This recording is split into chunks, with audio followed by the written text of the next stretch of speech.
ಸುಮಾರು 12 ಚುನಾವಣೆಗಳನ್ನು ನಾನು ಎದುರಿಸಿದ್ದೀನಿ. ಈ ಚುನಾವಣೆಯಲ್ಲಿ ಅನುಭವಗಳೇ ಬೇರೆ. ಅತ್ಯಂತ ಅದ್ಭುತವಾದಂಥ ಚುನಾವಣೆ ಇದು. ನನ್ನ ಕ್ಷೇತ್ರಕ್ಕೆ ಸೀಮಿತವಾಗಿ ಮಾತ್ರ ನಾನು ಹೇಳ್ತೀನಿ, ಬೇರೆ ಕಡೆ ನನಗೇನು ಅಷ್ಟು ಅನುಭವ ಇಲ್ಲ. ಆದರೆ ಯಾವ ಕಿರಿಕಿರಿನೂ ಆಗಲಿಲ್ಲ, ಯಾವ ತೊಂದರೆಗಳೂ ಆಗಲಿಲ್ಲ. ಪ್ರತಿ ಸಲನೂ ಒಂದಿಲ್ಲ ಒಂದು ಸಾಹೇಬ್ರೆ ನಮ್ಮ ಊರಾಗ ಜಗಳ ಐತ್ರಿ, ನಮ್ಮ ಊರಾಗ ಅದು ಐತ್ರಿ, ಇದು ಆಯಿತು ಅಂಥೇಳಿ ಕಾರ್ಯಕರ್ತರು ಭಾಳ ತುಂಬ ಜೀವ ತಿಂತಿದ್ರು. ಈ ಚುನಾವಣೆ ಏನೂ ಇಲ್ಲ, ಸದ್ದ ಗದ್ದಲವಿಲ್ಲದ ಚುನಾವಣೆ ಇದು. ಆದರೂ ಕೂಡ ಭಗವಂತ ದೇವರ ನಮ್ಮ ಜನ ನನಗಂತೂ ಒಳ್ಳೇದು ಮಾಡ್ಯಾರ. ಇಂಥ ಒಂದು ಇದಕ್ಕೇನು ಹೇಳ್ತೀರಿ, ಸೈಲೆಂಟಾಗಿರೋ ಚುನಾವಣೆಯಲ್ಲೂ ಕೂಡ ನನ್ನ ಮತದಾರರ ಕೈ ಬಿಡಲಿಲ್ಲ. ಅವರಿಗೆ ನಾನು ಅಭಿನಂದನೆ ಹೇಳ್ತೀನಿ.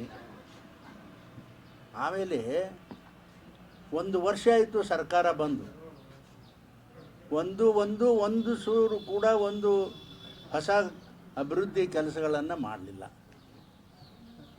ಆದರೆ ನಮ್ಮ ದಲಿತ ಸಮುದಾಯದ 25,000 ಕೋಟಿ ಹಣವನ್ನು ಬೇರೆ ಬೇರೆ ಕಡೆ ವರ್ಗಾವಣೆ ಮಾಡಿದ್ರು. ಆದರೆ ಎಷ್ಟು ಜನರದ್ದು ರೊಕ್ಕ ಅದನ್ನು ಎಲ್ಲೆಲ್ಲೋ ಕಳಿಸಿದ್ರು. ಏನು ಇವ್ರದ್ದೇ ರೊಕ್ಕ ಬೇಕಾಗಿತ್ತ ಈ ಸರ್ಕಾರದಾಗ? ನಾಚಿಕೆ ಬರೋದಿಲ್ಲ ಇವ್ರಿಗೆ? ಬೇರೆ ಯಾಕೆ ಬೇರೆದವ್ರದ್ದು ಯಾಕೆ ಹಣ ತಗೊಳ್ಳಿಲ್ಲಪ್ಪ? ಬೇರೆ ಬೇರೆ ಸಾಕಷ್ಟು ಇಲಾಖೆಗಳಿದ್ದಲ್ಲ, SCPT ಹಣನೇ ಬೇಕಾಗಿತ್ತ ಇವ್ರಿಗೆ? ನೋಡಿರಿ, ಪ್ರತಿ ವರ್ಷ ನನಗೊಂದು 5 ಕೋಟಿ ಹಣ ಮಾರ್ಚ್ನಲ್ಲಿ ಬರ್ತಿತ್ತು. ಆ 5 ಕೋಟಿನಲ್ಲಿ ಯಾರ್ಯಾರು ದಲಿತರಿದ್ದಾರ ಅವ್ರನ್ನೆಲ್ಲ ಪಾಪ ಅವ್ರ ಬಾವಿಗಳಿಗೋ ಬೋರ್ ಹಾಕ್ಲಿಕ್ಕೋ ಹಣವನ್ನು ನಮ್ಮ ಆಫೀಸ್ನಿಂದ ನಾವು ಮಂಜೂರಿ ಮಾಡ್ತಿದ್ದೀವಿ. ಈ ಸಲ ಒಂದು ಕೆಂಪು ಪೈಸಾನೂ ಕೂಡ ಬರಲಿಲ್ಲ. ಇದು ಅನ್ಯಾಯ ಅಲ್ಲ ನಮ್ಮ ಸಮುದಾಯಕ್ಕೆ? ಹೇಳ್ರಿ ನೋಡೋಣ. ಇವತ್ತು ಈಗ ಎಷ್ಟೇ ಜನರದು ಅವ್ರದ್ದು ಕೂಡ ಅದೇ ರೀತಿ ಮಾಡಿದ್ರು, ತಮ್ಮ ಚುನಾವಣೆಗೆ ಬಳಸ್ತಕ್ಕಂಥ ಕೆಲಸ ಮಾಡ್ಯಾರ ಅಂಥೇಳಿ ಹತ್ತಾರ ಜನ. ಇದು ನ್ಯಾಯನಾ? ಇದು ಒಂದು ಪಾಪಿಷ್ಟ ಸರ್ಕಾರ ಅಂಥೇಳಿ ನಾನು ಹೇಳಲಿಕ್ಕೆ ಬಯಸ್ತೀನಿ. ಭಾಳ ಸಲ ಹೇಳಿದ್ದೀನಿ ಇದನ್ನು. ಆದರೆ ಈ ಚುನಾವಣೆ ವಿಷಯದಲ್ಲಿ ಹೇಳೋದಾದರೆ, ಈ ಚುನಾವಣೆಗೆ ಸ್ವಲ್ಪ ಮಟ್ಟಿಗೆ ಈ ಹೆಣ್ಣು ಮಕ್ಕಳು ಯಾವುದ್ಯಾವುದೋ ಆಶೆ ಆಮಿಷಗಳಿಗೆ ಒಳಗಾಗಿ ಅಲ್ಲಿ ಒಂದು ಸ್ವಲ್ಪ ತೊಂದರೆ ಅಂತೂ ನನ್ನ ಕ್ಷೇತ್ರದಲ್ಲಿ ಆಗ್ಯದ. ಯಾಕಂದರೆ ನನ್ನ ವೈಯಕ್ತಿಕ ಅಭಿಪ್ರಾಯ, ಅಂದಾಜು ಸುಮಾರು 2 ಲಕ್ಷ ಮತಗಳಿಂದ ನಾನು ಚುನಾಯಿತ ಆಗಿ ಬರಬೇಕಾಗಿತ್ತು ಅಂಥೇಳಿ ನಾನು ಅಸೆಸ್ಮೆಂಟ್ ಮಾಡಿದ್ದೆ. ಅದಕ್ಕೆ ಕಾರಣ ಏನಪ್ಪ ಅಂತಂದ್ರೆ, ಮುಂದುವರೆದ ಸಮಾಜಗಳು ಎಲ್ಲರೂ ಕೂಡ ಒತ್ತಟ್ಟಿಗೆ ಒನ್ ಸೈಡೆಡ್ ವೋಟ್ ಮಾಡಿದ್ರು, ಅದಕ್ಕೆ ಹೆಚ್ಚಾಗ್ತದೆ ಅನ್ನೋದು ಅಭಿಪ್ರಾಯ ನಂದಿತ್ತು. ಆದರೆ ಅನಿವಾರ್ಯ ಕಾರಣಕ್ಕಾಗಿ ಈ ಹೆಣ್ಮಕ್ಳು ಮಾಡಿದ್ರು ಯಾರು ಮಾಡಿದ್ರು ಗೊತ್ತಿಲ್ಲ, ಆ ಒಂದು ಕಾರಣಕ್ಕಾಗಿ ಸ್ವಲ್ಪ ಮಟ್ಟಿಗೆ ನನಗೆ ಅಡಚಣೆ ಆಗ್ಯದ ಅಂಥೇಳಿ ಈ ಸಂದರ್ಭದಲ್ಲಿ ನಾನು ಹೇಳಲಿಕ್ಕೆ ಬಯಸ್ತೀನಿ. ಆದರೆ ಇವತ್ತು ಸರ್ಕಾರ ಇದು ಐತೋ ಇಲ್ಲೋ, ಸರ್ಕಾರದ ನೀತಿ, ಆಡಳಿತ, ಆಮೇಲೆ ಸರ್ಕಾರದಲ್ಲಿ ರಕ್ಷಣೆ, ಇವು ಯಾವೂ ಕೂಡ ಸರಿಯಾಗಿ ನಡೀತಾ ಇಲ್ಲ ಅಂತಕ್ಕಂಥದ್ದು ನನ್ನ ಭಾವನೆ. ಇವತ್ತು ನೋಡ್ರಿ, ಅವನು ಮಂತ್ರಿ ರಾಜೀನಾಮೆ ಕೊಡಬೇಕಿತ್ತು. ಯಾರೇನು ನೋಡ್ರಿ, ಹಿಂದೆ ರಾಮಕೃಷ್ಣ ಹೆಗಡೆ ಅವ್ರ ಕಾಲಕ್ಕೆ ಬರೀ ಫೋನವನ್ನು ಕದ್ದು ಫೋನ್ ಆಲಿಕೆಯನ್ನು ಕದ್ದುಕೊಂಡಿದ್ರು ಅಂತಕ್ಕಂಥ ಕಾರಣಕ್ಕಾಗಿ ರಾಜೀನಾಮೆ ಕೊಡ್ತಕ್ಕಂಥ ಪ್ರಯಾಸ ಬಂತು. ಇವತ್ತು ಇಂಥ ದೊಡ್ಡ ಪ್ರಮಾಣದ ಅಲಿಗೇಷನ್ನು ಅವ್ರ ಮೇಲೆ ಬಂದರೂ ಕೂಡ ಅವರು ಇವತ್ತಿಗೂ ಕೂಡ ರಾಜೀನಾಮೆ ಕೊಡ್ತಕ್ಕಂಥ ಕೆಲಸ ಇಲ್ಲ. ನಾನು ಕೂಡ ಆ ರಾಜೀನಾಮೆ ಕೊಡಬೇಕು, ಅವರು ಈ ಸಮಾಜಗಳಿಗೆ ಅನ್ಯಾಯ ಆಗದ ಅಂತಕ್ಕಂಥ ಒತ್ತಡವನ್ನು ಹೇಳಲಿಕ್ಕೆ ನಾನು ಬಯಸ್ತೀನಿ. ಕಚೇರಿಯಿಂದ ಇವತ್ತು ನಾನು ಫೋನ್ ಬಂದಿತ್ತು, ನಾಳೆ ಮಧ್ಯಾಹ್ನ ಒಳಗಾಗಿ ನೀವು ಡೆಲ್ಲಿನಲ್ಲಿ ಇರಬೇಕು ಅಂತ ಹೇಳಿದ್ರೆ, ನಾನು ಈಗಾಗಲೇ ಬುಕ್ ಮಾಡಿದ್ದೀನಿ. ನಾನು ಇವತ್ತು ಹೊರಡ್ತೀನಿ.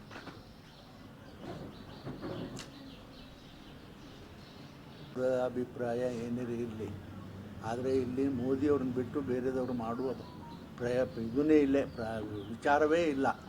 ಆದರೆ ಮೋದಿಯವರೇ ಆಗಬೇಕು ಈ ದೇಶದ ಪ್ರಧಾನಮಂತ್ರಿ ನಮ್ಮ ಪಕ್ಷದಿಂದ ಅಂತಕ್ಕಂಥ ಒಂದು ನಿರ್ಣಯ ನಂದು ಅಂತಕ್ಕಂಥದ್ದು ನಾನು ಹೇಳ್ತೀನಿ. ನಾನು ಬೇರೆದವ್ರದ್ದು ನಾ ಹೇಳೋದಿಲ್ಲ. ಯಾಕಂತಂದರೆ ನೋಡಿರಿ, ಇವತ್ತಿನ ಸಮಾಜದಲ್ಲಿ ಏನಾಗಿದೆ ಅಂದರೆ, ಜನ ಯಾವುದ್ಯಾವುದೋ ಆಶೆ ಆಮಿಷಗಳಿಗೆ ಒಳಗಾಗ್ತಾರೆ. ಇಷ್ಟೊಂದು ದೊಡ್ಡ ಪ್ರಮಾಣದ ಅದ್ಭುತವಾಗಿರ್ತಕ್ಕಂಥ ಏನು ಅಭಿವೃದ್ಧಿಯ ಕೆಲಸಗಳು ಈ ದೇಶದಲ್ಲಿ ನರೇಂದ್ರ ಮೋದಿಯವರು ಮಾಡಿದರೂ ಕೂಡ ಜನ ಈ ರೀತಿ ಚುನಾವಣೆಯಲ್ಲಿ ನಿರ್ಣಯ ತಗೊಂಡದ್ದು ಅದು ಭಾಳ ಆಶ್ಚರ್ಯಕರವಾದಂಥ ನಿರ್ಣಯ ಅಂಥೇಳಿ ನಾನು ಹೇಳ್ತೀನಿ. ನನಗನ್ನಿಸ್ತದ ಈ ದೇಶದ ಜನರಿಗೆ ಅಭಿವೃದ್ಧಿ ಬೇಡಾಗ್ಯದ, ಏನು ಬೇಕಾಗ್ಯದ. ನೋಡಿ, ಹಿಂದೆ 60-70 ವರ್ಷ ಸರ್ಕಾರ ನಡೆದರೂ ಕೂಡ ಬರೀ ಹೆಂಡ ರೊಕ್ಕ ಕೊಟ್ಟು ಜನರಿಗೆ ಅಭಿವೃದ್ಧಿ ಕಡೆ ಗಮನ ಹರಿಸ್ತಕ್ಕಂಥ ಕೆಲಸನೂ ಹಿಂದಿನ ಸರ್ಕಾರಗಳು ಮಾಡಲಿಲ್ಲ. ಆದರೆ ಈ ಪುಣ್ಯಾತ್ಮ 10 ವರ್ಷಗಳಲ್ಲಿ ಎಂದೂ ಆಗಲಾರ್ದಂಥ ಕೆಲಸ ನಿಮ್ಮ ಬಿಜಾಪುರದೇ ನೋಡಿರಿ, ರೈಲ್ವೆ ಸ್ಟೇಷನ್ನು ಬ್ರಿಟಿಷರ ಕಾಲ ಕಟ್ಟಿದ್ದ ರೈಲ್ವೆ ಸ್ಟೇಷನನ್ನು ನವೀಕರಣ ಮಾಡಿಸ್ಲಿಕ್ಕೆ ದುಡ್ಡು ಕೊಟ್ಟರು.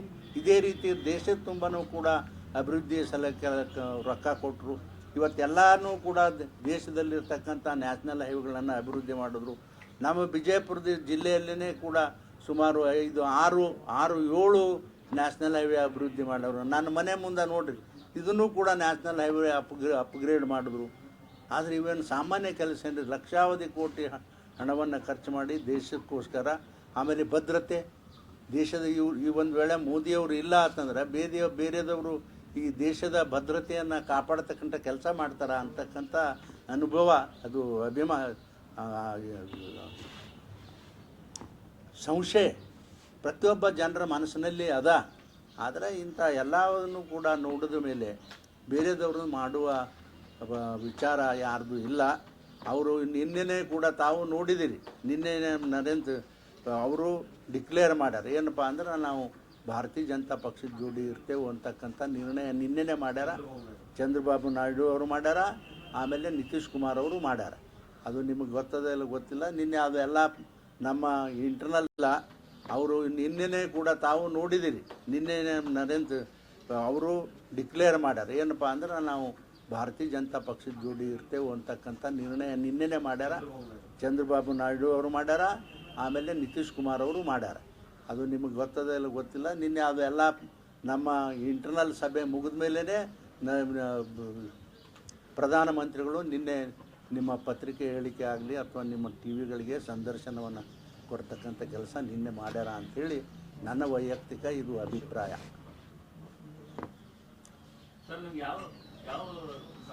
ಇಲ್ಲಿ ನನ್ನ ವಿಷಯದಾಗ ಒಂದು ತಿಳ್ಕೊರಿ ನೀವು, ನನಗೆ ಜಾತಿ ಪಟ್ಟ ಯಾರೂ ಕಟ್ಟಿಲ್ಲ. ನಾನು ಜಾತಿವಾದ ಮನುಷ್ಯ ಅಲ್ಲ. ನನಗೆಲ್ಲ ಸಮುದಾಯದ ಜನ ನನ್ನ ಕೈ ಹಿಡಿದಾರ, ಒಬ್ಬರೇ ಅಲ್ಲ. ನನ್ನ ದಲಿತರು ಹಿಡಿದಾರ, ಅಪರ ಕಾಸ್ಟಿನ ಸಮಾಜದ ಜನರು ಹಿಡಿದಾರ. ಸಮಾಜದಲ್ಲಿರ್ತಕ್ಕಂಥ ಎಲ್ಲ ಸಮಾಜಗಳು ನನ್ನ ಜೊತೆ ಅದಾವ. ನನ್ನ ಹುಟ್ಟು ಇದು ಒಂದು ನಂದು ಏನಪ್ಪ ಅಂತಂದ್ರೆ ಸಿಕ್ರೆಸಿ ಆಫ್ ಎ ಪೊಲಿಟಿಷಿಯನ್. ಅದು ಏನಪ್ಪ ಅಂತಂದ್ರೆ ನಾನು ಒಂದು ಜಾತಿ ಒಬ್ಬ ವ್ಯಕ್ತಿಯಿಂದ ರಾಜಕಾರಣ ಆಗೋದಿಲ್ಲ ಅನ್ನೋದು ನನ್ನ ಮನವರಿಕೆ ಆಗ್ಯದ. ಅದಕ್ಕಾಗಿ ನಾನು ಜಾತಿ ಎಲ್ಲ ಸಮುದಾಯಗಳನ್ನು ಒಟ್ಟಿಗೆ ಕರ್ಕೊಂಡು ಹೋಗಬೇಕು ಅನ್ನೋದು ನನ್ನ ವೈಯಕ್ತಿಕವಾಗಿರ್ತಕ್ಕಂಥ ನೀತಿ ಇರೋದರಿಂದ ನಾನು ಇವತ್ತು ಸುಮಾರು ಚುನಾವಣೆಗಳಲ್ಲಿ ಗೆಲ್ಲಿಸ್ತಕ್ಕಂಥ ಸಾಹಸ ಆಗ್ಯದ. ಅದರಿಂದ ನನಗೆ ಭಾಳ ಅನುಕೂಲ ಆಗ್ಯದ. ಸೊ ನೋಡಿರಿ, ಸಾಮಾನ್ಯ ಮಾತಾ 7 ಪಾರ್ಲಿಮೆಂಟ್ ಚುನಾವಣೆ, 3-4 ಅಸೆಂಬ್ಲಿ ಚುನಾವಣೆಗಳು, ಆಮೇಲೆ ಪಂಚಾಯಿತಿ ಚುನಾವಣೆ ರೀ, ತಾಲೂಕು ಬೋರ್ಡ್ ಪಂಚಾಯಿತಿ ಚುನಾವಣೆಯಲ್ಲೂ ಕೂಡ ಇದೇ ಹಾದಿಯನ್ನು ಹಿಡ್ಕೊಂಡು ಬಂದೆ ನಾನು. ಅಂದರೆ ಯಾರಿಗೆ ಮನಸ್ಸಿನ ನೋಯಿಸಲಿಲ್ಲ. ಎಲ್ಲ ವರ್ಗದ ಸಮಾಜದಲ್ಲಿ, ನಾನಂತೂ ದಲಿತ, ಎಲ್ಲ ವರ್ಗದ ಜನರನ್ನ ಜೊತೆ ಇಟ್ಕೊಂಡು ಇಲ್ಲಿ ತನಕ ರಾಜಕಾರಣ ಮಾಡಿದ್ದೀನಿ ಅನ್ನತಕ್ಕಂಥ ಕಾರಣಕ್ಕಾಗಿ ನಾನು ಇಷ್ಟು ವರ್ಷ ರಾಜಕಾರಣದಲ್ಲಿ ಬದುಕಿನಪ್ಪ. ನಾ ಎಲ್ಲಿ ನಿಂತರೂ ಚುನಾವಣೆಯಲ್ಲಿ ನನಗೆ ಜನ ಸಹಕಾರ ಮಾಡ್ಯಾರ, ಎಲ್ಲ ವರ್ಗದ ಜನ. ನೋಡಿರಿ, ಬಿಜಾಪುರದಾಗ ಬಿಡ್ರಿ, ಚಿಕ್ಕೋಡಿಗೆ ಹೋದರು ಶಂಕರಾನಂದನಂಥ ಬಲಿಷ್ಠವಾದಂಥ ಕಾಂಗ್ರೆಸ್ಸಿನ ಅಭ್ಯರ್ಥಿಯ ವಿರುದ್ಧ 1,10,000 ಮತಗಳಿಂದ ನನ್ನನ್ನು ಗೆಲ್ಲಿಸಿದ್ರು ಅಲ್ಲಿ ಹೆಗ್ಡೆಯವ್ರ ಕಾಲಕ್ಕೆ. ಆಮೇಲೆ 2ನೇ ಸಲ ನಾನು ಪಾರ್ಟಿ 2 ಕೂಡಿದ ಮೇಲೆ ಪಟೇಲರು ಅವತ್ತು ಪಕ್ಷದ ಅಧ್ಯಕ್ಷರಾಗಿದ್ದರು, ಪಟೇಲರ ಪಕ್ಷದಿಂದ ಗೆದ್ದೆವು. 3ನೇ ಸಲ ರಾಮಕೃಷ್ಣ ಹೆಗ್ಡೆ ಅವರು ತೀರು ಹೋದ ಮೇಲೆ ಆಮೇಲೆ ನಾನು ಭಾರತೀಯ ಜನತಾ ಪಕ್ಷ 2004 ಸೇರಿದ ಮೇಲೆ ಈ ರಾಜ್ಯದಲ್ಲಿ ಸರ್ಕಾರ ಬಂತು. ಇಲ್ಲಾಂದ್ರೆ BJP ನಾವು ಹಾಗೆ ಉಳಿದಿದ್ರೆ ಅಥವಾ ದೇವೇಗೌಡನ ಜೊತೆ ಹೋಗಿದ್ರೆ ಈ ರಾಜ್ಯದಲ್ಲಿ ಈ BJP ಸರ್ಕಾರ ಇರ್ತಿದ್ದಿಲ್ಲೇನೋ ಅಂತಕ್ಕಂಥ ಸಂಶಯ ನನ್ನ ಮನಸ್ಸಿನಲ್ಲದಪ್ಪ ವೈಯಕ್ತಿಕ. ಯಾಕಂದ್ರೆ ಬರಬೇಕಾಗಿದ್ರೆ ಅವತ್ತೇ ಬರಬೇಕಾಗಿತ್ತು. 2004ಕ್ಕಿಂತ ಮೊದಲೇ 5ಕ್ಕೆ ಬರಬೇಕಾಗಿತ್ತು. ಯಾಕೆ ಬರಲಿಲ್ಲ? ಆವಾಗ ಉತ್ತರ ಕರ್ನಾಟಕದಲ್ಲಿ ಇರ್ತಕ್ಕಂಥ ಎಲ್ಲ ನಾಯಕರು ನನ್ನ ಜೊತೆ ಹಿಂದೆ ಮುಂದೆ, ಅಂದರೆ ನಾನು ಮೊದಲು ಹೋದೆ, ನನ್ನೇ ನೋಡ್ಕೋತ ಕೂತಿದ್ರು. ನನ್ನ ಬೆನ್ನಿಂದ ಎಲ್ಲ ಇಡೀ ಉತ್ತರ ಕರ್ನಾಟಕದ ನಾಯಕರು ಭಾರತೀಯ ಜನತಾ ಪಕ್ಷ ಸೇರಿದ್ರು ಅನ್ನೋ ಕಾರಣಕ್ಕಾಗಿ ಅವತ್ತು 4, 5 ಮತ್ತು 6ರಲ್ಲಿ ಭಾರತೀಯ ಜನತಾ ಪಕ್ಷ ಈ ರಾಜ್ಯದಲ್ಲಿ ಅಧಿಕಾರಕ್ಕೆ ಬಂತು ಅಂತಕ್ಕಂಥ ಅಭಿಪ್ರಾಯ ನಂದು. ನೋಡ್ರಿ, ಯತ್ನಾಳ್ ಅವರು ನನ್ನ ಪರವಾಗಿ ಮಾಡೋದಂತೂ ನಿಜ. ಆದ್ರೆ ಇಲ್ಲಿ ಮುಸ್ಲಿಮ್ ಪಾಪ್ಯುಲೇಷನ್ ನಿಮಗೆ ಗೊತ್ತದ ಎಷ್ಟದ, ಮತ್ತು ಪಾಪ ಯಾವುದೋ ಒಂದು ಕಾರಣಕ್ಕಾಗಿ ಹಂಗೆ ಆಗಿರ್ಬೋದು ಅಂಥೇಳಿ ನನಗೆ ಪಾಪ ಅವನಂತೂ ನನ್ನ ಪರವಾಗಿ ಮಾಡ್ಯಾನ. ಅವನು ನಾನು ಮೊದಲೇ ಮಾತಾಡಿ ಹೇಳ್ದೆ ನನಗೆ, ನೋಡ್ರಿ ನೀವು ಸಂಶಯ ಮಾಡಬೇಡ್ರಿ ನಾನು ಮಾಡ್ತೀನಿ ಅಂತ ಹೇಳಿದೆ. ಆಯ್ತಪ್ಪ ನೀನು ಇಚ್ಛೆ ಇದ್ರೆ ನೀವು ಮಾಡು ಅಂತ ನಾ ಅವಾಗೇ ಹೇಳಿದ್ದ, ಮತ್ತು ಮಾಡ್ಯಾನು ಅವನು. ಆದರೆ ಅದು ಎಲ್ಲಿ ಈ ಮೈನಾರಿಟಿ ಸಂಖ್ಯೆ ಹೆಚ್ಚದ ಅನ್ನೋದಕ್ಕಾಯ್ತು ಅಥವಾ ಅವನ ಕೆಳಗಿನೂ ಅವ್ರಿಗೇನು ಪಕ್ಷದ ಕೆಲಸಕ್ಕಾಗಿ ಅವನು ತೊಡಗಿಸಿದ್ರು. ಅವರು ಜಾಸ್ತಿ ಕಾಲ ಇಲ್ಲಿ ಕಳೀಲಿಲ್ಲ, ಎಲ್ಲಿ ಕ್ಷೇತ್ರದಲ್ಲಿ ಜಾಸ್ತಿ ಹೊರಗಡೆನೇ ಅಡ್ಡಾಡಿದ್ರು. ಅವ್ರ ಕಾರ್ಬಾರ್ ಎಲ್ಲ ಅವ್ರ PA ಆಮೇಲೆ ಸಣ್ಣ ಕೆಳಗಿನ ಕಾರ್ಯಕರ್ತರ ಕೈಯಾಗ ಕೊಟ್ಟು ಅವು ಏನಾದ್ರು ಗದ್ದಲ ಮಾಡೋದು ಅನ್ನೋದು ಸಂಶಯ ನನಗಿನ್ನೂ ಪಕ್ಕ ಗೊತ್ತಾಗಿಲ್ಲ. ಬಟ್ ಅವರು ನನ್ನ ಪರವಾಗಿ ಅಂತೂ ಇದ್ರಪ್ಪ. ಈಗೂ ಹೇಳ್ತೀನಿ ರೀ, ನಾ ಏನನ್ನೋದು ಹೇಳ ನನ್ನ ಮನಸ್ಸಿನಾಗ ಇರ್ತದೆ, ಅದು ಎಲ್ಲರಿಗೂ ಹೇಳಕ್ಕೆ ಮಾಡ್ಲದು ಅಲ್ಲ ಅದು. ನೋಡ್ರಿ, ಖಂಡಿತ ಅಲ್ರಿ, ನಾ ಎಷ್ಟು ಬರೀ ಒಂದೇ ಅಲ್ರಿ, ಎಷ್ಟು ಇತಿಹಾಸ ನಿರ್ಮಾಣ ಆಗ್ಯದ ಬಿಜಾಪುರದಾಗ. ಯಾವ್ಯಾರ ಗಂಡ ಮಗ 7 ಸಲ ಗೆದ್ದು ಬಂದಾನ ಬಿಜಾಪುರದಾಗ, ಹೇಳ್ರಿ ನೋಡೋಣ. ಇದು ಇತಿಹಾಸ ಅಲ್ಲ. ನಾ ಅದಕ್ಕೆ ಹೇಳ್ತಿದ್ದೆ, ಮುಂದೆ ಈ ಚುನಾವಣೆಯಲ್ಲಿ ಗೆಲ್ತೀನಿ ಅನ್ನೋದು ನನಗೆ ವಿಶ್ವಾಸ ಇತ್ತು. ನಾನು ಇತಿಹಾಸ ನಿರ್ಮಾಣ ಮಾಡ್ತೀನಿ ಅಂತೇಳಿ. ಇದು ಇತಿಹಾಸ ಹೌದಾ ಅಲ್ಲ ಹೇಳ್ರಿ? ಒಬ್ಬ ಯಾವರೇ ರಾಜ್ಯದಾಗ ಇರ್ತಕ್ಕಂಥ ದಲಿತ ರೆವಿನ್ಯೂ ಮಿನಿಸ್ಟ್ರಿಗೆ ರಾಜೀನಾಮೆ ಕೊಡ್ತಾನ? ಇದು ಅಲ್ಲೇನೇ ರೀ, ಇತಿಹಾಸ ಅಲ್ಲ. ಮತ್ತು ಇದನ್ನೇ ಪ್ರತಿಯೊಂದಕ್ಕೂ ಇನ್ನೂ ಹೇಳೋದಿಲ್ಲ, ಭಾಳದ ಉದ್ದಾಗಿ ಹೇಳಿದ್ರೆ ರಾಜಕಾರಣದಲ್ಲಿ ಇತಿಹಾಸ ನಂದು, ನಾ ಇತಿಹಾಸ ನಿರ್ಮಾಣ ಮಾಡೀನಿ, ಮುಂದಾದರೂ ಮಾಡ್ತೀನಿ.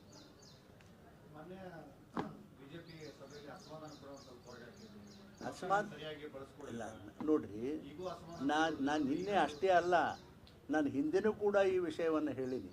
ನನಗೆ ಸಾಕಷ್ಟು ಅನುಭವ ಇತ್ತು ಜೀವನದಲ್ಲಿ. 40 ವರ್ಷ 20 ವರ್ಷ ರಾಜ್ಯದಲ್ಲಿ ನಾನು ಮಂತ್ರಿಯಾಗಿ ಸುಮಾರು 15-18 ವರ್ಷ ಲೋಕಸಭೆಯಲ್ಲಿ ಇದ್ದು ನನಗೆ ಸಾಕಷ್ಟು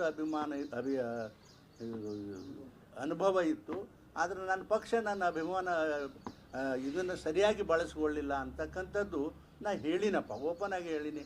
ಅದೇನು ಮುಚ್ಚು ಕದ್ದಿದೆ ಏನು ಕೆಲಸ ಅಲ್ಲ, ಬಳಸ್ಕೊಳ್ಳಿಲ್ಲ ಅಂತ ಹೇಳಿನಿ. ಅವ್ರು ಯಾಕೆ ಬಳಸ್ಕೊಂಡ್ರು ಬಿಟ್ಟಿದ್ದು ಅವ್ರಿಗೆ ಬಿಟ್ಟಿದ್ದು, ನಮ್ಮ ಪಕ್ಷದವ್ರಿಗೆ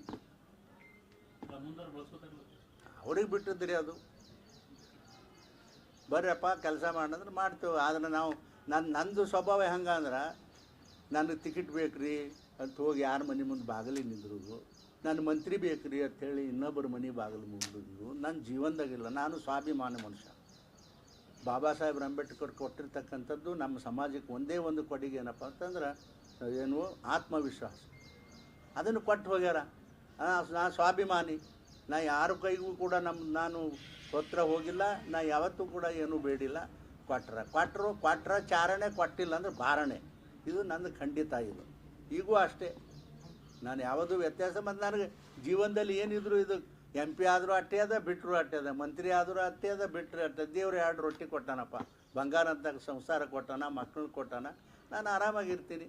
ಇಲ್ಲ ಕೆಲಸಕ್ಕೆ ಹಚ್ಚದ್ರೆ ಅವ್ರ ಜೋಡಿ ಪಕ್ಷದ ಕೆಲಸ ಮಾಡಿ ಪಕ್ಷ ಬೆಳೆಸ್ಲಿಕ್ಕೆ ನಾನು ಪ್ರಯತ್ನ ಮಾಡ್ತೀನಿ. ಈಗಾದರೂ ಮೊನ್ನೆ ಹೇಳಿದ್ದೀನಿ ನಾನು ನಮ್ಮ ಪಕ್ಷದ ಸಭೆಯಲ್ಲಿ, ನಾವೆಂದು ವೇಳೆ ಈ ಪಕ್ಷವನ್ನು ರಿಟೈರ್ ಕೊಟ್ಟಾನಪ್ಪ, ಬಂಗಾರ ಅಂತ ಸಂಸಾರ ಕೊಟ್ಟಾನ, ಮಕ್ಕಳು ಕೊಟ್ಟಾನ, ನಾನು ಆರಾಮಾಗಿರ್ತೀನಿ. ಇಲ್ಲ ಕೆಲಸಕ್ಕೆ ಹಚ್ಚೋದನ್ನ ಅವ್ರ ಜೋಡಿ ಪಕ್ಷದ ಕೆಲಸ ಮಾಡಿ ಪಕ್ಷ ಬೆಳೆಸ್ಲಿಕ್ಕೆ ನಾನು ಪ್ರಯತ್ನ ಮಾಡ್ತೀನಿ. ಈಗಾದರೂ ಮೊನ್ನೆ ಹೇಳಿದ್ದೀನಿ ನಾನು ನಮ್ಮ ಪಕ್ಷದ ಸಭೆಯಲ್ಲಿ, ನಾವೆಂದು ವೇಳೆ ಈ ಪಕ್ಷವನ್ನು ರಿಟೈರ್ ಆಗ್ತೇವೆ ಅಂಥೇಳಿ ನಾವು ಅಂದರೆ ನನ್ನ ಸಮಾಜದ ಜನ ಈ ಭಾರತೀಯ ಜನತಾ ಪಕ್ಷದ ಕೈ ಬಿಟ್ಟಿತ್ತೇನೋ ಅಂತಕ್ಕಂಥ ಚಿಂತೆ ನನ್ನ ಮನಸ್ಸಿನಲ್ಲದ. ಅದಕ್ಕಾಗಿ ಅದು ಎಲ್ಲವೂ ಆಗುವುದಕ್ಕಿಂತಲೂ ಮುಂಚೆನೇ ಇಡೀ ರಾಜ್ಯದಲ್ಲಿ ನಮ್ಮ ಸಮಾಜದ ಸಂಘಟನೆಯನ್ನು ಮಾಡಬೇಕು. ಹೌದೇನಾದರೂ ಮಾಡಿ ಒಟ್ಟು ಯಾವುದೇ ಕಾರಣಕ್ಕೆ ಈ ಭಾರತೀಯ ಜನತಾ ಪಕ್ಷ ಬಿಟ್ಟು ಅವು ಹೊರಗೆ ಹೋಗಬಾರ್ದು ಅಂತಕ್ಕಂಥ ಚಿಂತನೆ ನನ್ನ ಮನಸ್ಸಿನಲ್ಲದ. ಆ ಕೆಲಸನೂ ಕೂಡ ಮುಂದಿನ ದಿನಮಾನಗಳಲ್ಲಿ ನಾನು ಮಾಡ್ತೀನಿ. ಹಿಂದೂ ನಾ ಮಾಡೀನಿ. ಆದರೆ ಏನು, ತೆರೆಯ ಮರೆಯಲ್ಲಿ ನನ್ನ ಸಮಾಜವನ್ನು ಕಟ್ಟಿಸ್ತಕ್ಕಂಥ ಕೆಲಸವನ್ನು ನಾನು ಮಾಡಿದ್ದೀನಿ. ಇಡೀ ರಾಜ್ಯದಲ್ಲಿ ಬರೀ ಎಲ್ಲಪ್ಪ ಬಿಜಾಪುರ ಅಥವಾ ನಮ್ಮ ಡಿವಿಷನ್ ಅಷ್ಟೇ ಅಲ್ಲ, ಮೈಸೂರಿನಿಂದ ಬಿಜಾಪುರವರೆಗೂ ನನ್ನ ಪಕ್ಷದ ನಮ್ಮ ಸಮಾಜದ ಜನರನ್ನು ಈ ಪಕ್ಷಕ್ಕೆ ಒಲಿಸ್ತಕ್ಕಂಥ ಪ್ರಯಾಸ ತೆರೆಯ ಮರೆಯಲ್ಲಿ ನಾನು ಮಾಡಿದ್ದೀನಿ. ಅದು ನನಗೆ ಗೊತ್ತದ, ನನ್ನ ಪಕ್ಷದವ್ರಿಗೂ ಅದು ಗೊತ್ತದ ಅಂತಕ್ಕಂಥದ್ದು ಕೂಡ ನಾನು ಸ್ಪಷ್ಟವಾಗಿ ಹೇಳ್ತೀನಿ.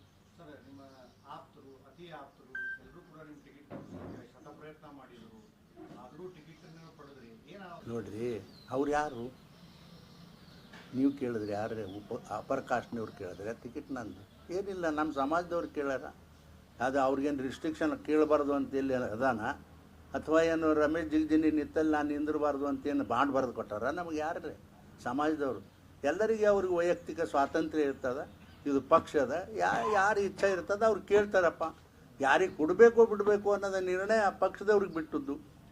ಆದರೆ ಇಲ್ಲಿಲ್ಲ, ರಮೇಶ್ ಜಿಗಜಿನಿ ಇಲ್ಲ ಅಂದರೆ ಇದು ಬೇರೆ ಕೆಲಸ ಆಗೋದಿಲ್ಲ ಅನ್ನೋದು ಅವ್ರಿಗೆ ಗೊತ್ತಾಗಿರಬೇಕು ನಮ್ಮ ಪಕ್ಷದವ್ರಿಗೆ. ಅದಕ್ಕಾಗಿ ನನಗೆ ಇಲ್ಲೇ ಇರಲಿ ಅಂತೇಳಿ ಇಲ್ಲೇ ಕೊಟ್ಟಾರಪ್ಪ.